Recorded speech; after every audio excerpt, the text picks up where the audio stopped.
Do you feel that you're in communication with different timeline versions of yourself, or as we like to call them, past lives? The past, present, and future are all happening at one time in the quantum field. That's why I like to call them different incarnations, so that we can see them through a different perceptual lens.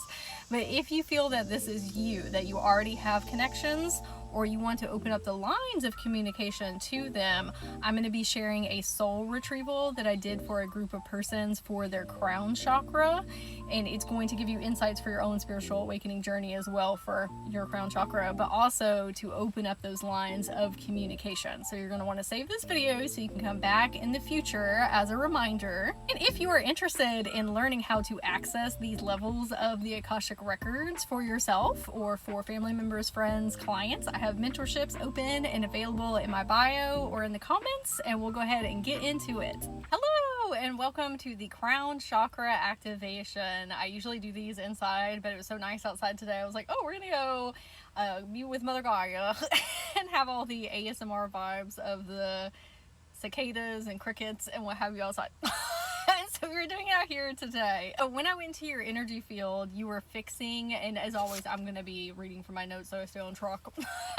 You were fixing a bow tie that you were wearing, and it can look however you want it to look, but the main structure of it is a bow tie. You were looking in a mirror, like a full-length mirror, and we were in a room together. And I walked over and I said, would you like some assistance? Because, you know, sometimes it can be a little difficult for yourself. And the bow tie is obviously symbolism. And when we are working with others, connecting with others, and the things that we're traversing through in life, it can make it an easier process, co-collaborating. And so you said, yes, I would love some assistance. I asked, what do you think the bow tie represents? And you said a coming of age, spiritually, your developmental journey, your self-concept, your self-love, a sign of wisdom. And the mirror also represents self-reflection. The bow tie looked like this with the color, the beautiful blue, again, a sign of wisdom. Very dapper, if you will. You said the bow tie has been encapsulating the knowledge I have gained over the years. I asked, why do you think that it is blue specifically? Now, something can be said for being blue and being near our throat chakra, but because we're working on the crown chakra today, I wanted to figure out why they're associated with one another. And you said, it's a reminder that peace is what I have been seeking all along. Peace is what I have been seeking all along. That's what helps me make decisions in life. Will this bring me peace? That is a question that has been underneath all of your decisions, whether you've been consciously aware of it or unconsciously aware of it. Your higher self has been. And that has been one of the biggest motivators for you. Will this bring me peace? And that's a question that we can continue to ask ourselves on our journey as well. I said, that sounds like a very good place to begin. Strong foundations of everything being rooted in peace. This is when you looked at me and asked, can I take you somewhere?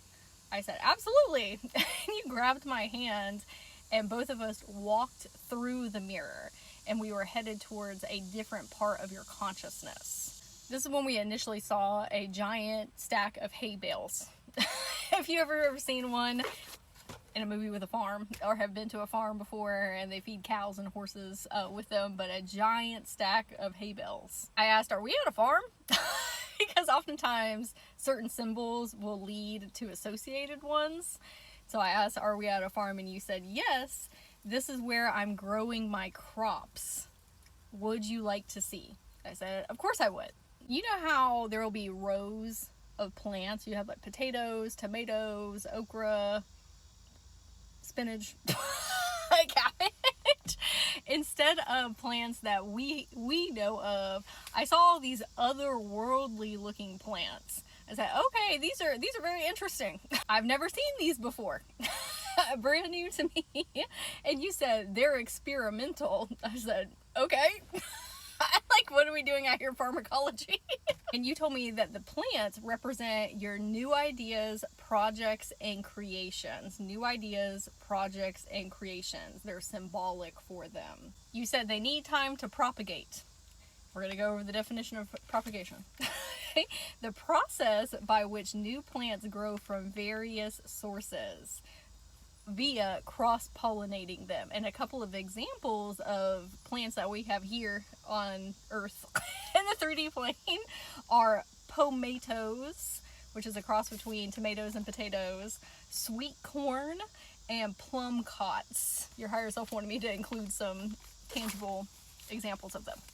However, these plants were not of this world. When I was talking to your higher self, I said, I see. You're starting to open up channels of communication with different timeline versions of yourself, or what we like to call past lives, but time's not linear. So past, present, and future all kind of happening at one time.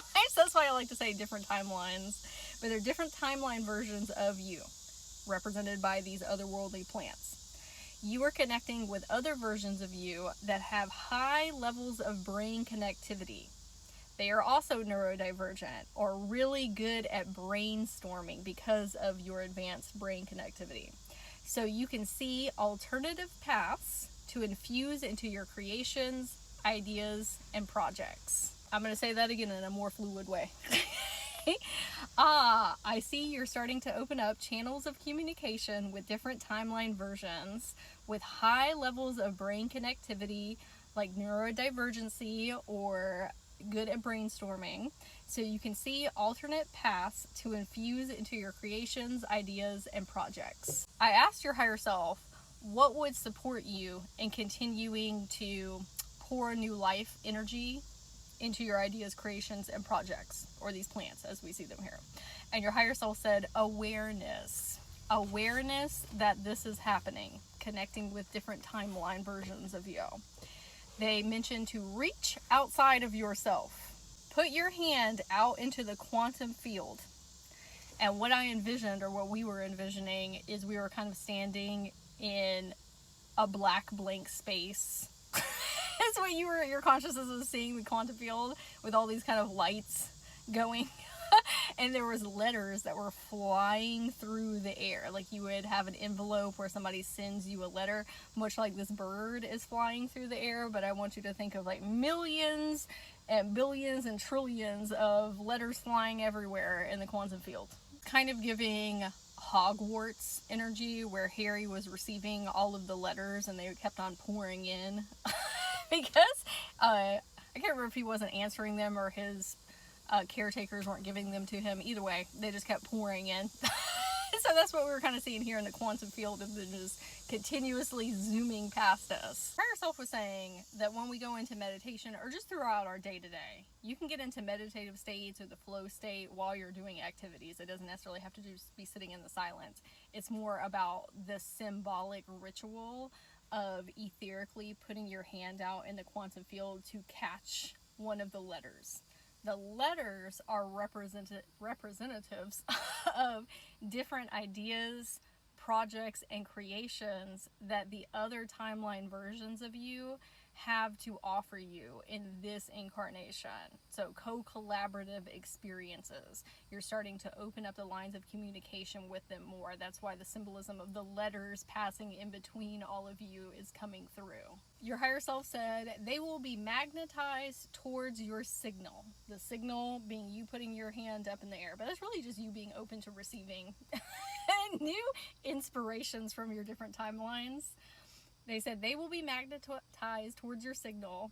Open the letter that you grabbed with your hand and read the instructions. Your soul will know what to do with it, because some of the letters will have writing on them. This is when I saw you opening one. You know how there's a trifold letter? So you open the top and then the bottom. And you could read the writing. You understood what it was saying. Very clear directions. Then there are going to be some letters where you open it up blank, or it's using invisible ink. Those require a little bit more deciphering with your channeling and intuitive abilities, or maybe it's not in divine alignment yet, or it's something that needs to simmer in the background of your consciousness until enough of your brain connectivity has put certain points together, and then it's like that aha moment that you have of, oh my gosh, I should do this idea. but it doesn't all come to you at once because things are still unfolding for you to see the totality of the idea, the project, or the creation. Even if it does not have writing on it though, if you cannot see it with clarity, your higher self said your soul will know what to do with it. It will log it back there for later. It needs a longer gestation period, is what they said. This is when I saw an image of RuPaul in my mind, or in your mind.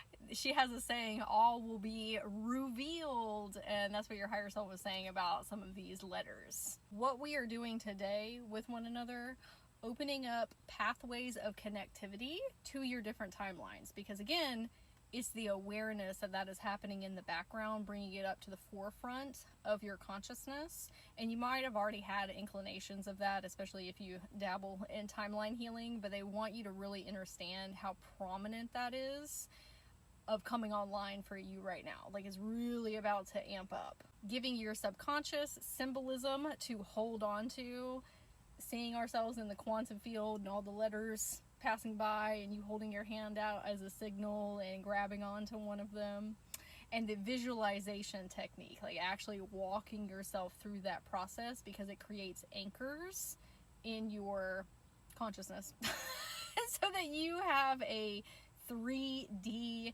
imaginative journey that you can take yourself on when you're kind of getting stumped with the next steps forward.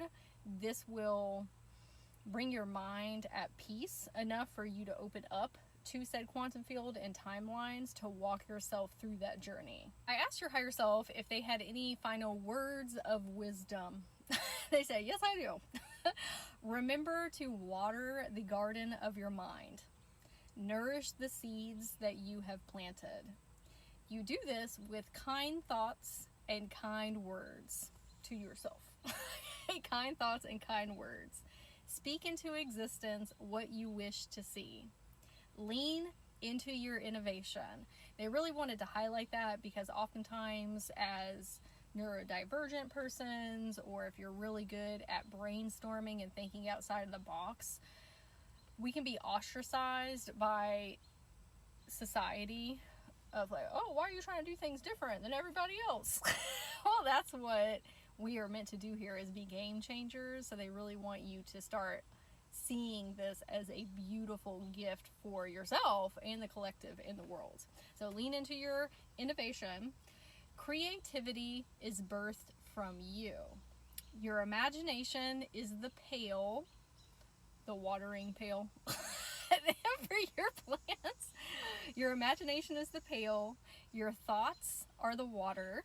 The plants are your ideas, creations, projects. The soil is the foundation of your mind. The nutrients of the soil are your different timelines. The sun, the life force energy helping them grow. So we're going to run through that again so it's more cohesive. Remember to water the garden of your mind. Nourish the seeds you have planted. You do this with kind thoughts and kind words. Speak into existence what you wish to see. Creativity is birthed from you. Lean into your innovation. Your imagination is the pail. Your thoughts are the water. The plants, your ideas. The soil, the foundation of your mind. The nutrients are your different timelines. The sun being life force energy, which is helping them grow. You are the gardener. Tend your crops wisely and you will have a bountiful harvest. Some synchronicities that may have stuck out to you: the blue bow tie that you are wearing, that's the holder of all the wisdom and knowledge that you have gleaned over the years. Peace being what you have been seeking all this time and the root of the decisions that you are making in life. The mirror that we both walked into to a different part of your consciousness. The hay bales on the farm. The letters that we saw in the quantum field, or looking like Hogwarts. RuPaul, all will be revealed. Or the gardening references. Hello and welcome back. I would absolutely love to hear in the comments which of the synchronicities resonated with you the most and your biggest takeaways. If you would like to learn how to connect with the Akashic Records for yourself or others, through soul journeys, which is a shamanic practice. I do have mentorships open and available in my bio or in the comments, and I'm wishing you the absolutely most magical day.